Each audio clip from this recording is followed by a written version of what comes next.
కులాల మీద కూడా సంఘాలు నడుస్తున్నాయి. కమ్మ సంఘము, కాపు సంఘము, మాల సంఘము, మాదిగ సంఘము, ఇలా కులాల మీద సంఘాలు నడుస్తున్నాయి. ఎవరైతే ఈ కులాలు చూసుకొని సంఘాలకు వెళ్తున్నారో వాళ్ళు క్రైస్తవులు కాదు. ఆ కులాల పేరుతో నడిచే సంఘాలను నడిపిస్తున్న పాస్టర్స్ ఎవరైతే ఉన్నారో వాళ్ళు కూడా సేవకులు కాదు. అర్జెంటుగా మారాలి. నేను అత్తిలి దగ్గరనో ఎక్కడో ఒక మీటింగ్కి వెళ్తే 2 చర్చెస్ ఎదురెదురుగా ఉన్నాయి. ఏంటి ఇలా ఉన్నాయి అని అడిగినప్పుడు అక్కడ ఉన్న స్థానికుల్లో ఒకరు చెప్పిన మాట ఏంటంటే, ఏదో 2 కులాలు చెప్పారు. కమ్మ, కాపు, నాకు కులాల గురించి ఎక్కువ ఐడియా లేదు. ఏదో 2 కులాలు చెప్పేసి ఈ లెఫ్ట్లో ఉన్న చర్చ్ ఏమో ఒక కులాంది, రైట్లో ఉన్న చర్చ్ ఏమో ఇంకో కులాంది.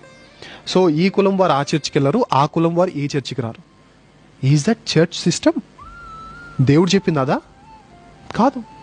సో ఆ చర్చెస్కి వెళ్తున్న కులాలను బేస్ చేసుకొని చర్చెస్కి వెళ్ళే వాళ్ళు క్రిస్టియన్స్ కాదు. కులాలను బేస్ చేసుకొని చర్చెస్ని నడిపిస్తున్న పాస్టర్స్ కూడా